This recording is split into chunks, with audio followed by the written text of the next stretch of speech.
नमस्कार दोस्तों। आइए जानते हैं झारखंड के दिन भर की ताजा और बड़ी खबरें। वही आपने अभी तक वीडियो को लाइक और चैनल को सब्सक्राइब नहीं किए हैं तो फटाफट से कर लीजिए और हमें कमेंट में जरूर बताएं कि आप ये वीडियो किस जगह से देख रहे हैं।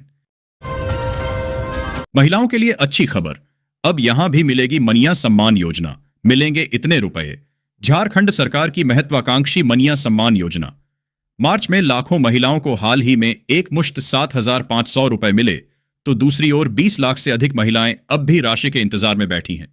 वहीं ऐसी महिलाएं जिनके खाते में इसे योजना के पैसे नहीं आए हैं, उनके लिए एक बड़ी खबर सामने आई है। मनिया सम्मान योजना के लाभुक ध्यान दें। आज ही निपटा लें यह जरूरी काम, इस दिन से आने लगेगा पैसा। मनिया सम्मान योजना के लाभुकों के लिए ई-केवाईसी की प्रक्रिया शुरू हो गई है। रांची के 5 प्रखंडों में इसके लिए कैंप लगाया गया है। मई के दूसरे या तीसरे हफ्ते से अप्रैल की राशि मिलने लगेगी। 3 दिनों के भीतर करा लें यह जरूरी काम। मनिया सम्मान योजना को लेकर आ गया एक और बड़ा अपडेट। मनिया सम्मान योजना के लाभुकों के लिए आधार सीडिंग अनिवार्य कर दिया गया है। अप्रैल माह की राशि पाने के लिए 30 अप्रैल तक आधार सीडिंग कराना अनिवार्य है, अन्यथा 2500 रुपए की राशि रुक सकती है। मई के पहले या दूसरे सप्ताह में 2 माह की राशि जारी होने की संभावना है। योजना के लिए बजट में पर्याप्त राशि उपलब्ध है। रिम्स में 81 डॉक्टरों की हो गई बल्ले बल्ले, विभाग ने कर दिया प्रमोशन। 13 बने प्रोफेसर। रांची के राजेंद्र आयुर्विज्ञान संस्थान रिम्स में 81 डॉक्टरों को प्रोन्नति दी गई है। इनमें 13 डॉक्टर प्रोफेसर, 28 एडिशनल प्रोफेसर और 40 असिस्टेंट प्रोफेसर से एसोसिएट प्रोफेसर बने हैं। प्रोन्नति की तिथि 1 जुलाई 2022 से 2023 और 2024 से मानी गई है। डॉक्टरों ने निदेशक का आभार व्यक्त किया है। वहीं 6 डॉक्टरों का प्रमोशन प्रमाण पत्र जमा नहीं होने के कारण लंबित है। रांची और जमशेदपुर में तैयार होगा अंतर्राज्यीय बस अड्डा, हाईटेक तरीके से किया जाएगा निर्माण। झारखंड सरकार रांची और जमशेदपुर में अंतर्राज्यीय बस पड़ाव ISBT के निर्माण के लिए आगे बढ़ रही है। दोनों परियोजनाओं की अनुमानित लागत 331 करोड़ रुपए है, जिसमें रांची में 181 करोड़ और जमशेदपुर में 107 करोड़ रुपए है। 150 करोड़ रुपए खर्च होंगे। सरकार PPP मोड, हैम मोड और EPC मोड पर निर्माण की संभावनाओं पर विचार कर रही है। निविदा जल्द ही निकाली जाएगी। अनुराग गुप्ता DGP बने रहेंगे या होंगे रिटायर, आज हो जाएगा फैसला। झारखंड के DGP अनुराग गुप्ता 30 अप्रैल 2025 को सेवानिवृत्त होने वाले हैं, लेकिन उनके भविष्य का फैसला आज ही होगा। केंद्र सरकार ने उनकी नियुक्ति पर सवाल उठाए हैं, जिसके बाद राज्य सरकार मंथन कर रही है। मुख्यमंत्री के रांची लौटते ही अंतिम निर्णय लिया जाएगा। केंद्र के अनुसार अनुराग गुप्ता को नियमावली के आधार पर हटाया जा सकता है, जिसे केंद्र ने गलत बताया है। झारखंड RSS के प्रांत प्रचारक गोपाल शर्मा बोले, अहिल्याबाई और बाबा साहेब के जीवन से प्रेरणा लेने की है जरूरत।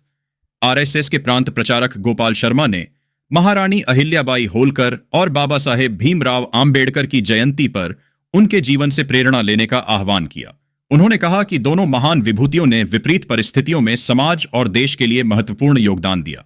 शर्मा ने समाज और आने वाली पीढ़ी को उनके जीवन के बारे में बताने की आवश्यकता पर जोर दिया। 1000 शिक्षकों ने मूल्यांकन में नहीं लिया, भाग नाराज होकर सचिव ने दे दिया नया निर्देश। झारखंड में स्कूली शिक्षा विभाग द्वारा कराए गए टीचर नीड असेसमेंट TNA में लगभग 6000 शिक्षकों ने भाग नहीं लिया। इनमें से 4000 ने तो निबंधन भी नहीं कराया, जबकि 2033 निबंधन कराकर अनुपस्थित रहे। सचिव उमाशंकर सिंह ने इस पर नाराजगी जताई है और अंतिम अवसर दिया है, जिसके बाद कार्रवाई की जाएगी।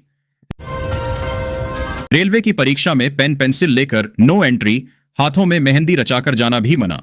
रेलवे भर्ती बोर्ड की परीक्षाओं में अब पेन पेंसिल ले जाने पर रोक लगा दी गई है।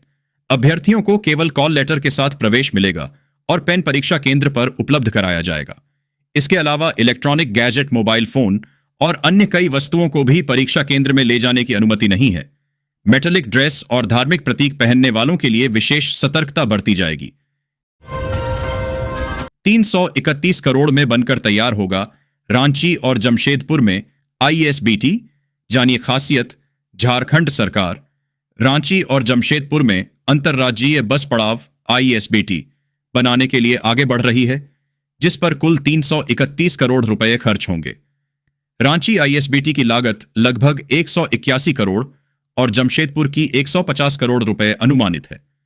परियोजना में यात्रियों के लिए बेहतर सुविधाएं और खुला क्षेत्र शामिल होगा। आदर्श जेल मैनुअल को लेकर हाई कोर्ट में हुई सुनवाई।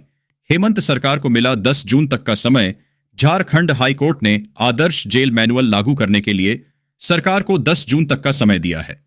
सुनवाई में गृह सचिव वंदना दादेल उपस्थित हुई, जहां महाधिवक्ता राजीव रंजन ने कोर्ट को बताया कि 30 दिनों के अंदर आदर्श जेल मैनुअल अधिसूचित कर दिया जाएगा, जिसका ड्राफ्ट तैयार है और कैबिनेट से मंजूरी मिलनी है।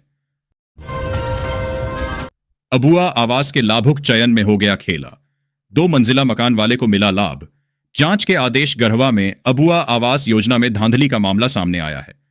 आरोप है कि सोनपुरवा पंचायत में अमीर लोगों को इस योजना का लाभ दिया गया है, जबकि गरीब और जरूरतमंद लोग वंचित रह गए। शिकायतें मिलने के बाद भी अधिकारियों द्वारा कोई कार्रवाई नहीं की गई है। अब इस मामले में उपायुक्त ने जांच के आदेश दिए हैं। शिक्षक नियुक्ति मामले में सुप्रीम कोर्ट में हुई सुनवाई। हेमंत सरकार और जेएसएससी को भेजा नोटिस। सुप्रीम कोर्ट ने 2016 के हाई स्कूल शिक्षक नियुक्ति मामले में सरकार और जेएसएससी को नोटिस जारी किया है। याचिकाकर्ताओं ने प्रमाण पत्र सत्यापन से वंचित रहने पर नियुक्ति का आग्रह किया है। अदालत में बताया गया कि दूरस्थ क्षेत्रों में रहने के कारण उन्हें मेरिट लिस्ट की सूचना नहीं मिल सकी। याचिकाकर्ताओं का कहना है कि जेएसएससी ने कुछ अभ्यर्थियों को मेल और मैसेज से सूचना दी है। राष्ट्रीय सेवा भारतीय का आह्वान। समाज के उपेक्षित वर्गों को मुख्यधारा में लाने की जरूरत। राष्ट्रीय सेवा भारतीय समाज के उपेक्षित वर्गों को मुख्यधारा में लाने का आह्वान कर रही है। सेवा भारतीय झारखंड सहित पूरे देश में विभिन्न आयामों के माध्यम से सामाजिक परिवर्तन का कार्य कर रही है। समाज में आज भी कई ऐसे वर्ग हैं जो आज भी उपेक्षित हैं, शोषित हैं और आवश्यक सुविधाओं से वंचित हैं। अब उन्हें मुख्यधारा में सम्मिलित करने की जरूरत है। झारखंड के विकास को मिलेगी नई रफ्तार। टीम हेमंत के विदेश दौरे के बाद बढ़ेंगे निवेश के अवसर। मुख्यमंत्री हेमंत सोरेन के नेतृत्व में स्पेन गया दल आज रात वापस लौटेगा। इस दौरे से झारखंड में निवेश और विकास की नई संभावनाएं खुलेंगी। स्पेनिश कंपनियों के साथ बुनियादी ढांचे के विकास पर चर्चा हुई, जिससे रोजगार सृजन और नई तकनीक को बढ़ावा मिलेगा। एबर्टिस जैसी कंपनियों के झारखंड में विस्तार की उम्मीद है, जो राज्य के विकास के लिए महत्वपूर्ण साबित हो सकती है। रातू रोड फ्लाईओवर में अगर हो गया यह काम तो बेअरेच जाएगी रांची की खूबसूरती, लेकिन प्रस्ताव को नहीं मिली स्वीकृति। रातू रोड में फ्लाईओवर के नीचे पेंटिंग कर शहर की खूबसूरती में 4 चांद लगाने के लिए केंद्रीय सडीडीडीएच के परिवहन व राजमार्ग मंत्रालय को प्रस्ताव भेजा गया है, लेकिन अब तक इस प्रस्ताव को मंत्रालय की ओर से स्वीकृति नहीं मिली है। हालांकि अब तक स्वीकृति नहीं मिलने के कारण फिलहाल सामान्य पेंटिंग शुरू कर दी गई है। झारखंड में बनेगा एक्वा पार्क। राज्य के 100 मत्स्य पालकों को प्रशिक्षण के लिए भेजा जाएगा हैदराबाद। झारखंड में राज्य सरकार द्वारा जल्द ही एक्वा पार्क बनाया जाएगा। कृषि, पशुपालन एवं सहकारिता विभाग के अनुसार राज्य में एक्वा पार्क बनाने के लिए जल्द ही सकारात्मक कदम उठाए जाएंगे। पहले चरण में 100 मत्स्य पालकों को प्रशिक्षण के लिए हैदराबाद भेजने की योजना है। विदेश दौरे पर सीएम हेमंत सोरेन। खनन क्षेत्र में निवेश का दिया न्योता। झारखंड के मुख्यमंत्री हेमंत सोरेन के नेतृत्व में गए प्रतिनिधिमंडल ने स्पेन और स्वीडन के निवेशकों को खनिजों की नीलामी और उपकरण निर्माण में निवेश के लिए न्योता दिया। उन्होंने कहा कि झारखंड निवेश के नए अवसर के लिए तैयार है। पूरे देश के खनिज का 40% हिस्सेदारी झारखंड की है। निवेशकों को बताया गया कि झारखंड में निवेश के लिए अनुकूल वातावरण है। पदभार संभालते ही एक्शन में रिम्स निदेशक डॉ राजकुमार लिए 3 बड़े फैसले। डॉक्टरों को दिया तोहफा। रिम्स निदेशक डॉ राजकुमार ने दोबारा निदेशक का पद संभालने के बाद से एक्शन मोड में नजर आए।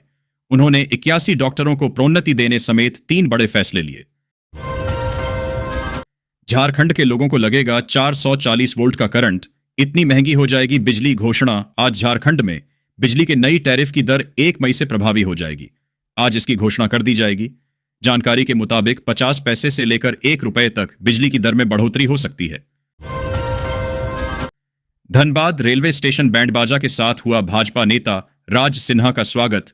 धनबाद विधानसभा सीट से टिकट मिलने के बाद राज सिन्हा आज पहली बार धनबाद पहुंचे। रेलवे स्टेशन पर समर्थकों ने बैंड बाजे के साथ उनका भव्य स्वागत किया। रेलवे ने दिया यात्रियों को बड़ा तोहफा। धनबाद से मुंबई का सफर होगा आरामदायक। कोल्हापुर धनबाद कोल्हापुर दीक्षा भूमि एक्सप्रेस ट्रेन में अतिरिक्त कोच लगेगा। इससे यात्रियों की सुरक्षा सुनिश्चित होने के साथ साथ यात्रा आरामदेह भी रहेगा।